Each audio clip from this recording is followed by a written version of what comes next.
¿Qué tal, hermanos? Buenas tardes. Vamos a dar inicio y continuidad al estudio que comenzamos hace eh, 3 domingos sobre algunos principios que encontramos, algunos principios bíblicos que encontramos en los dos libros de Samuel que hemos recordado. Se trataba antes de un solo libro, el libro de Samuel, y debido a las traducciones que se dieron al griego, por la extensión de los rollos quedó en dos libros. Pero con esta unidad podemos encontrar algunos principios que se aplican en el resto del libro, en todo el libro de Samuel, y que obviamente podemos verlos también aplicados en nuestra vida. Vamos a pedir la ayuda de Dios para este estudio. Señor, en esta hora queremos rogar de tu ayuda, Padre, para leer tu palabra, estudiarla, meditar en ella, Señor, y ser guiados, Padre, a cumplir los propósitos que tienes para nosotros al enviar tu palabra en esta hora. Pedimos esto en el nombre de nuestro Señor Jesucristo. Amén.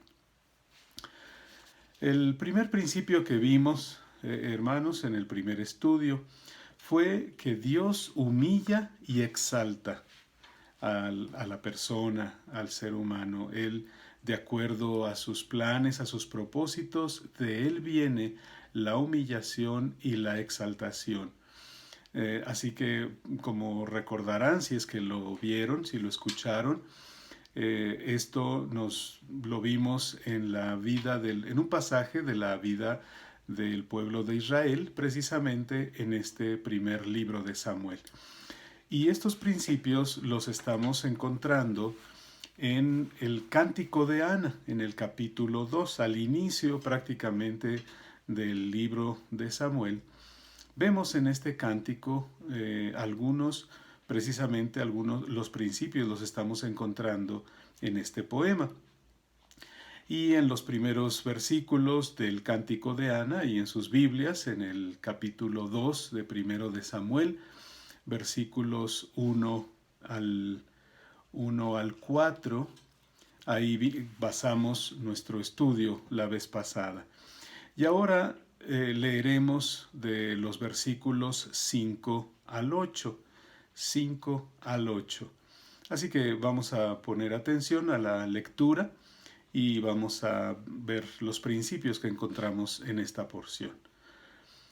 Los saciados se alquilaron por pan y los hambrientos dejaron de tener hambre.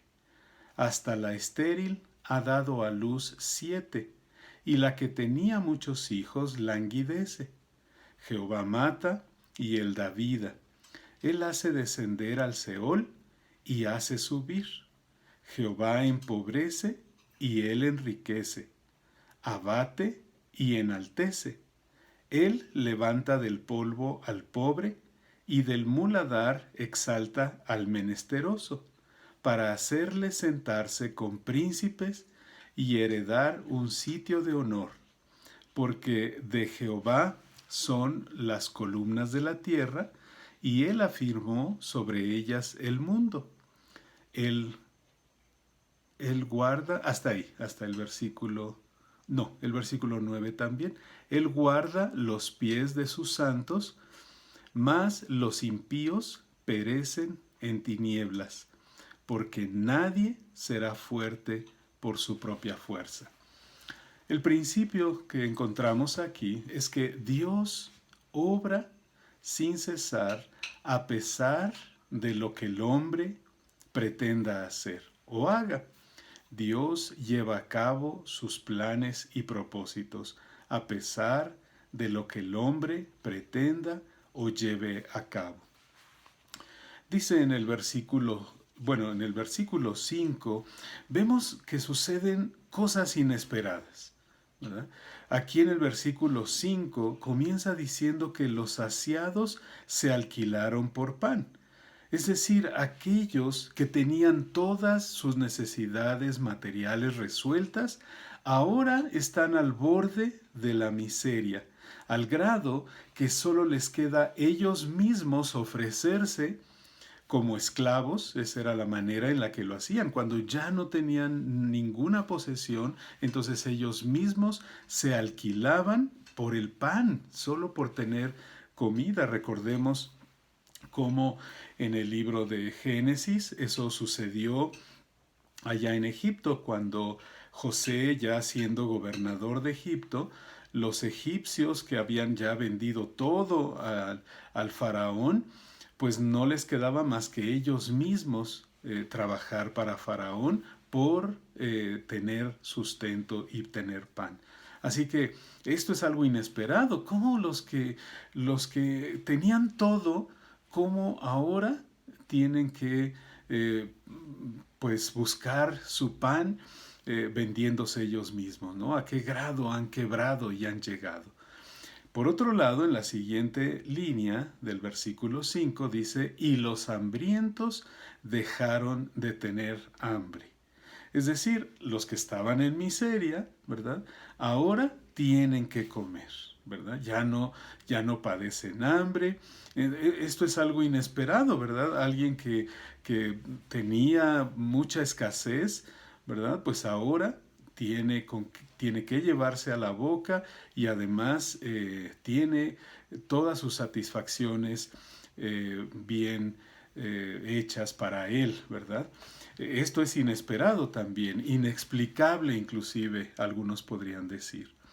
Continúa en la siguiente línea, dice, hasta la estéril ha dado a luz 7. Aquí el número 7, como en otras ocasiones en la Biblia, nos habla de plenitud, es decir, la mujer que estaba estéril, que no había tenido hijos, ahora ha tenido hijos y se siente con plenitud, ¿verdad? Como mujer se siente plena. Y dice también, agrega, y la que tenía muchos hijos languidece. Es decir, aquella que gozaba, ¿verdad? En aquellos tiempos eran muy importantes los hijos porque no solo podían ser fuerza de trabajo, fuerza laboral, sino que también garantizaban la permanencia de la herencia y de las posesiones de la familia. Y aunque tuvieran esta bendición, ¿verdad? Dice aquí, aún con muchos hijos languidece, es decir, pierde el ánimo, la fuerza, el vigor o la alegría, algo inexplicable.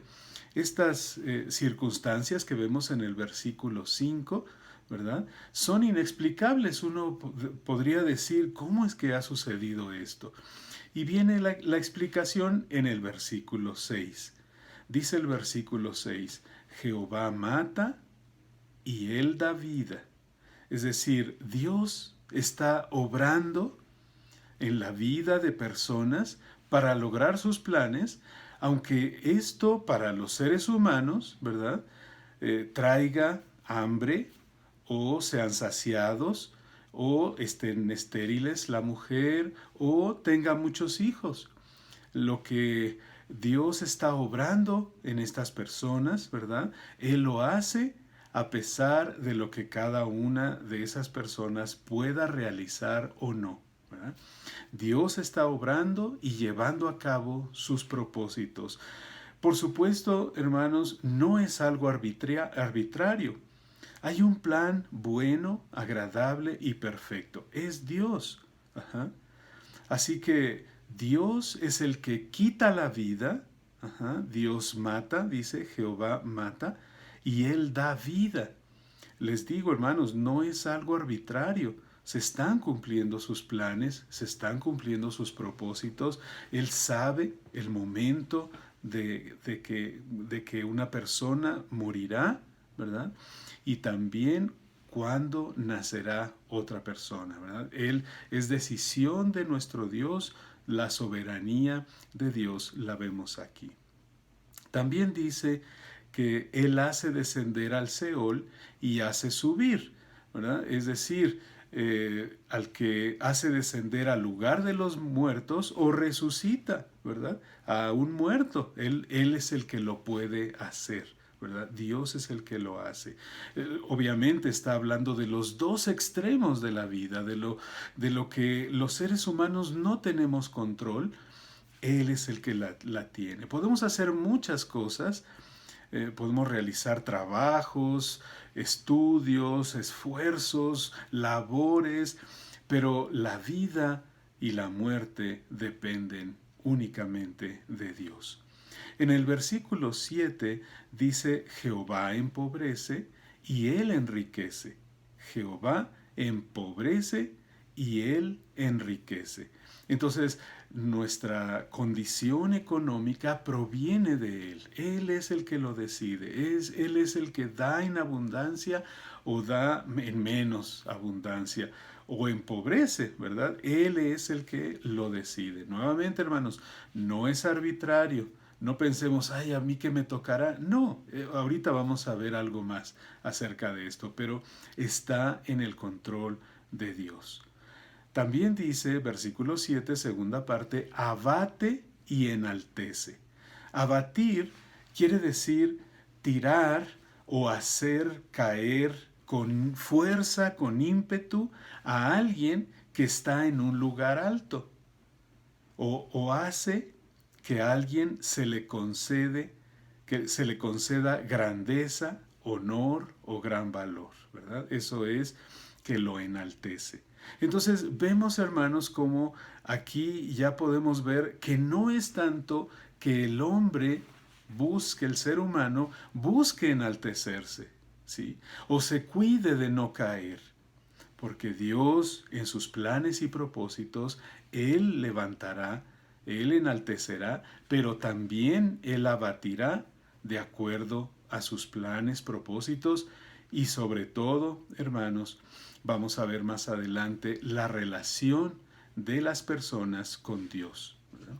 Así que esto estamos viendo aquí en el versículo 7. En el versículo 8 dice, Él levanta del polvo al pobre y del muladar exalta al menesteroso para hacerle sentarse con príncipes y heredar un sitio de honor.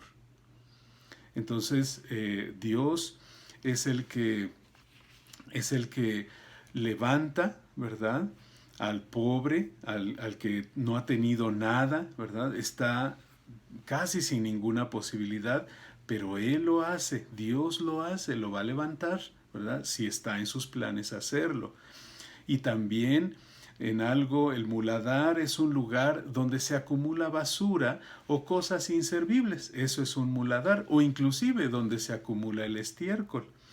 Y un menesteroso es alguien que no tiene lo necesario para vivir o lo tiene con mucha escasez. Pues Dios usa también a esas personas, a personas en estas condiciones, dice, para hacerle sentarse con príncipes y heredar un sitio de honor. Es decir, alguien que estaba totalmente ignorado y que era imposible considerarlo para tener un sitio de honor, ¿verdad? Dios puede llevar a cabo esa obra si está dentro de sus planes. ¿Por qué?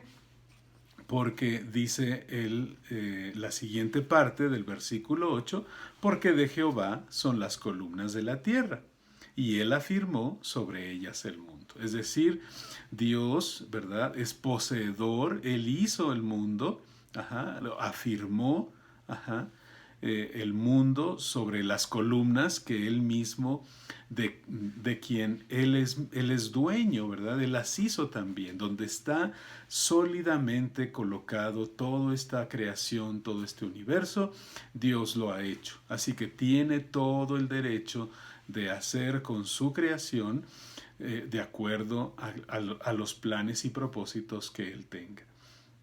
Termina diciendo este versículo 8, y él afirmó sobre ellas el mundo, sobre esas columnas.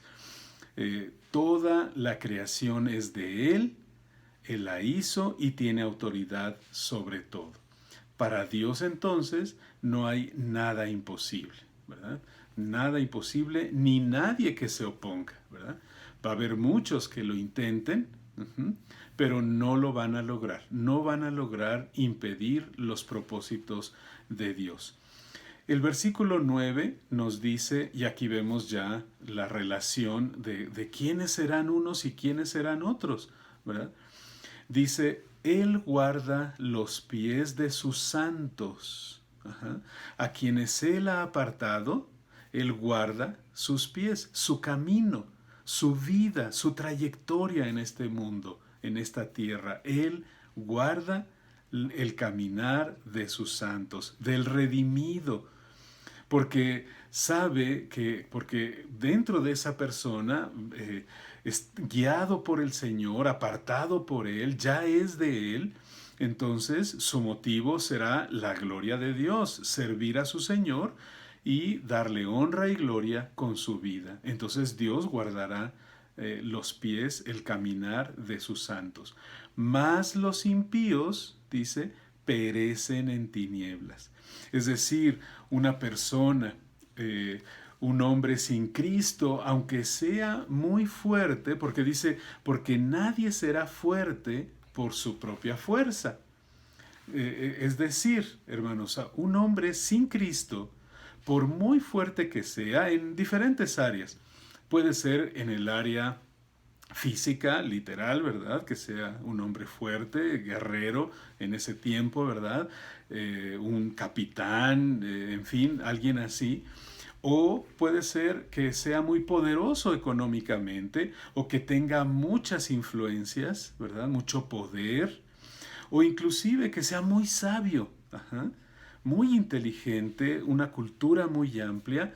De todas maneras, ¿verdad? Dice aquí, perece en tinieblas, ¿verdad? Si es impío, ajá, si no conoce al Señor, si no es de los apartados, de los elegidos, de los santos, ¿verdad? Si no es redimido, entonces perecerá en tinieblas. Su fin siempre será el mismo de todos los impíos, de todas las personas que no tienen una relación de salvación con Dios, ¿verdad? Entonces no importa lo que ese hombre, esa persona haga, realice, logre, sus méritos no importan, ¿verdad? Ya vimos que Dios es el que empobrece o enriquece. Si es que está en una posición de grandeza, de fuerza, de riqueza, será porque Dios se lo permitió. Pero si lo abate, ¿verdad? También será intervención de Dios cumpliendo sus propósitos. Así que el fin de todo impío, ¿verdad? Será las tinieblas, sin luz, ¿verdad? Sin la luz del Evangelio, la luz del amor de Dios. Pueden tratar de llevar a cabo sus planes, pero lo que con seguridad suceda es que se realizarán los planes de Dios, aún en contra de lo que el hombre pretenda. Y vamos a ver este principio de que a pesar de lo que haga el hombre, Dios es el que lleva a cabo su obra. En este libro de Samuel, primer libro de Samuel, vayamos al capítulo 8. Ya han transcurrido algunos eventos, ya Samuel se hizo presente y ya gobernó como juez, ¿verdad? En varios años. Y en este capítulo 8 nos dice que Samuel ya había envejecido y puso a sus hijos por jueces sobre Israel. Pero los hijos, dice, no anduvieron en el camino de su padre, versículo 3. Antes se volvieron tras la avaricia, dejándose sobornar, pervirtiendo el derecho. Entonces, por supuesto, los ancianos de Israel, pues se juntaron, ¿verdad? Vinieron a ver a Samuel y le dijeron, oye, tú ya has envejecido y tus hijos no andan en tus caminos. Así que constitúyenos ahora un rey que nos juzgue, como tienen todas las naciones. Por supuesto, versículo 6, no agradó a Samuel estas palabras. Y Samuel oró a Jehová, ¿verdad? Y dijo Jehová a Samuel, oye la voz del pueblo en todo lo que te digan. Vean cómo Dios está guiando, está llevando a cabo sus propósitos, aunque no es una buena petición del pueblo ser como las otras naciones, ¿verdad? Vean lo que le dice Dios a Samuel. Le dice, no te han desechado a ti, sino a mí me han desechado, ¿verdad? Para que no reine yo sobre ellos, ¿verdad? Conforme a todas las obras que han hecho desde el día que los saqué de Egipto, dejándome a mí y sirviendo a dioses ajenos. Así hacen también contigo. Así que oye su voz, mas sí adviérteles, ¿verdad?, cómo les va a tratar el rey que reinará sobre ellos. Y en los siguientes versículos, pues eso hace Samuel, ¿verdad?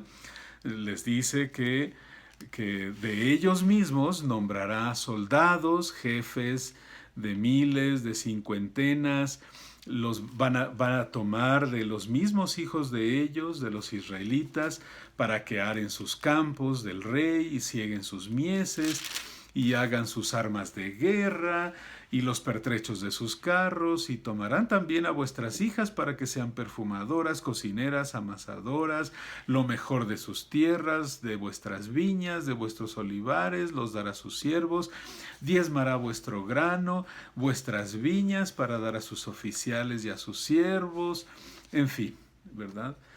Terrible la situación que les plantea Samuel, ¿verdad? Pudiera decir, bueno, ya con todo eso desistieron, pero no, dice el versículo 19. Bueno, en el versículo 18 dice, y clamaréis, les dice Samuel, y clamaréis aquel día a causa de vuestro rey, que os habréis elegido, mas Jehová no os responderá en aquel día. ¿Verdad? Luego ellos responden, ¿verdad? Versículo 19. El pueblo no quiso oír la voz de Samuel y dijo, no, sino que habrá rey sobre nosotros. Y nosotros seremos también como todas las naciones, y nuestro rey nos gobernará. Y saldrá delante de nosotros y hará nuestras guerras. Así que Samuel, ¿verdad? Pues dijo, está bien. Se lo volvió a decir al Señor. Y el Señor le volvió a decir, oye su voz, ¿verdad? Y pon rey sobre ellos. Entonces, en el capítulo 10, versículos 24 al 27, vemos cómo eligen a su rey, ¿verdad? Dice, y Samuel dijo a todo el pueblo, ¿habéis visto al que ha elegido Jehová, que no hay semejante a él en todo el pueblo? Entonces el pueblo clamó con alegría diciendo, ¡viva el rey! Samuel recitó luego al pueblo las leyes del reino, las escribió en un libro, el cual guardó delante de Jehová, y envió Samuel a todo el pueblo cada uno a su casa. Saúl también se fue a su casa en Gabá, y fueron con él los hombres de guerra, cuyos corazones Dios había tocado, es decir, una guardia para el nuevo rey Saúl. Versículo 27, pero algunos perversos dijeron, ¿cómo nos ha de salvar este? Y le tuvieron en poco y no le trajeron presente, regalo, mas él disimuló. Era tradición que se le diera, ¿verdad?, al rey un regalo por haber sido elegido como rey. Saúl venía de una familia sencilla, ¿verdad? Aunque sí era muy alto, pero él venía, era valeroso, pero Saúl, él pues había trabajado con su padre, incluso se le habían perdido unas asnas y fue a buscarlas, es decir, era un trabajador del campo, era un hombre sencillo, pero Dios lo elevó, ¿verdad? Como vimos en el principio bíblico, como Dios lo enaltece, ¿verdad? Ahora lo coloca en una posición muy alta, ¿verdad? Como rey de Israel. En el capítulo 11 ocurrió algo, los amonitas acamparon contra Jabes de Galaad, una de las ciudades de Israel. Y los de Jabes, pues, dijeron, a ver, espérame, no, no, no, no, vamos a hacer alianza mejor y te serviremos, ¿verdad? Pero los amonitas le respondieron, ¿verdad? Los amenazaron. Mira, bueno, si cada uno de ustedes se saca el ojo derecho, entonces, ¿verdad? Haré alianza. Y los ancianos de Jabes, pues con esa amenaza, le dijeron, bueno, danos 7 días para ver si nos ayudan los demás de Israel, ¿verdad? Finalmente llegó la amenaza, el anuncio de esta amenaza, el mensaje a Saúl, ¿verdad? En Gabá. Y Saúl, vean lo que dice el versículo 6, primero de Samuel 11:6. Al oír Saúl estas palabras, el Espíritu de Dios vino sobre él con poder y él se encendió en ira en gran manera. Vemos a Dios obrando aquí, hermanos, ¿verdad? Obrando en la vida de Saúl.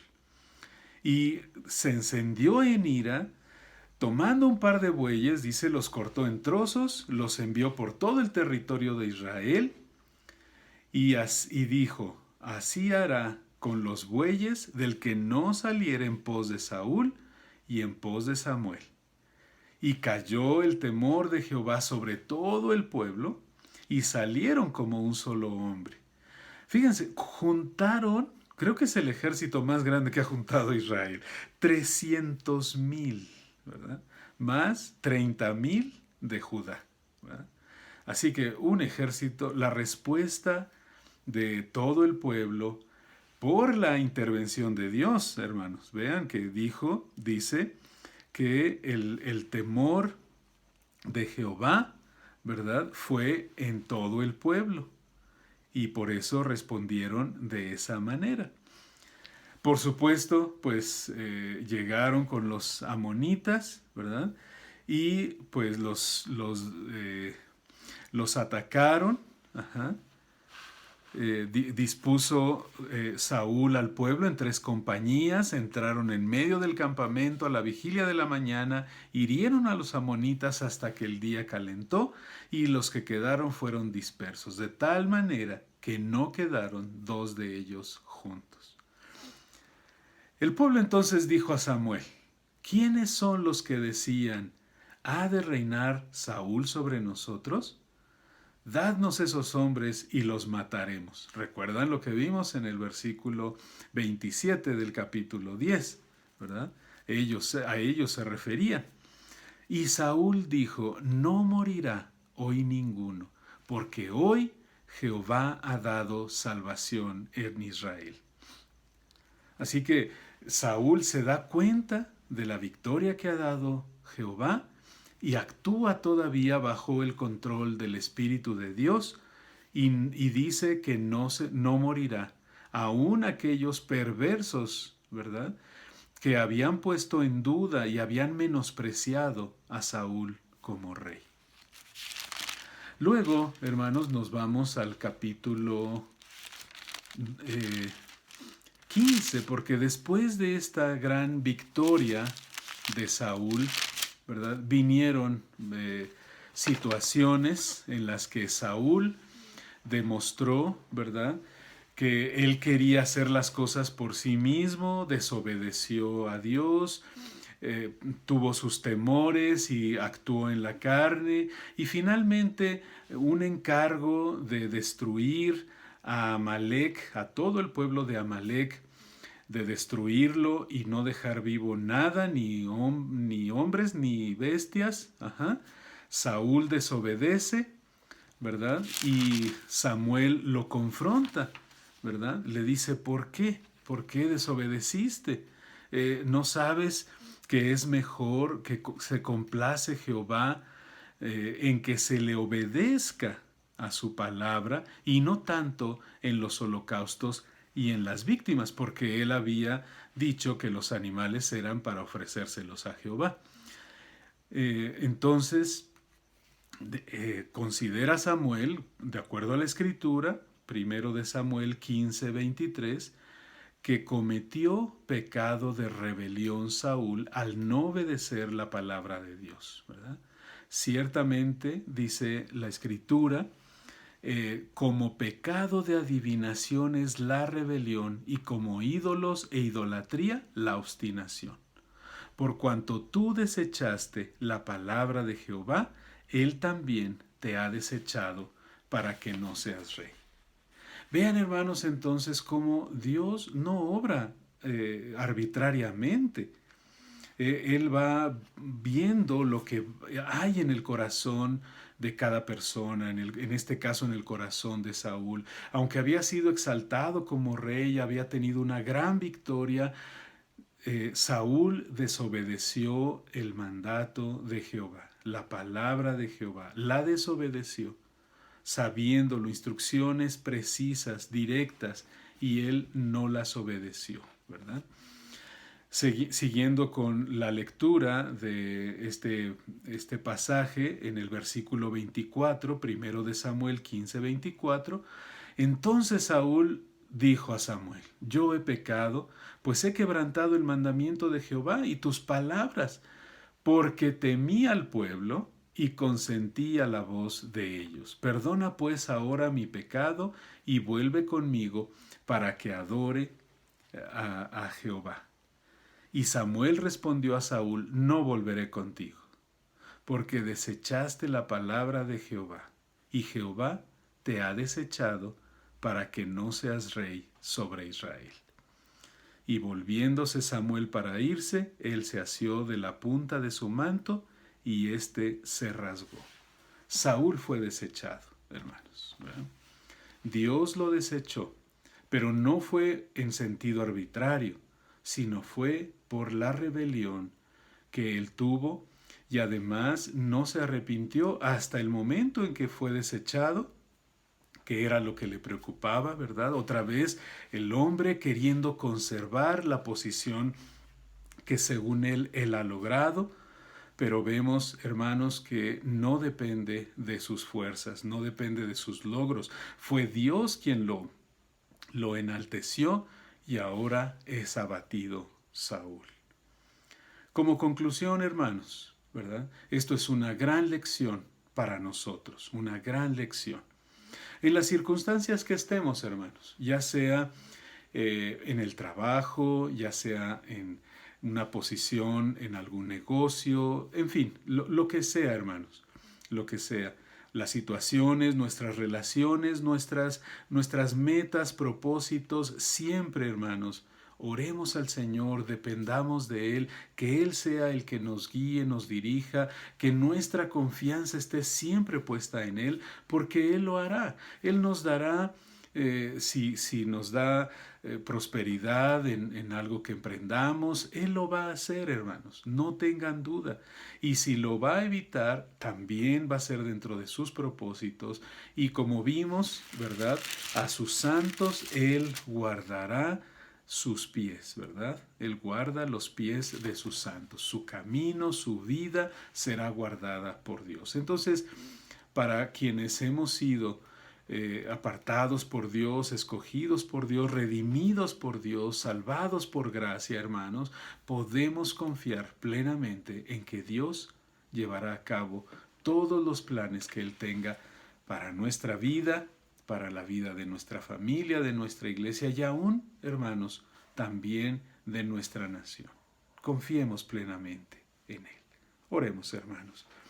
Señor, gracias porque estas verdades iluminan nuestra mente, nuestro pensamiento, Señor, y nos ayudan a recordar y estar conscientes y afirmar la realidad de tu soberanía sobre la creación, pero también sobre las circunstancias de la vida, y que a pesar de que el ser humano intente subir, elevarse, enaltecerse, Señor, tú eres el que lo da. Tú eres el que empobrece, tú eres el que enriquece, tú eres el que abate y enaltece. Tú eres quien quita la vida y da la vida.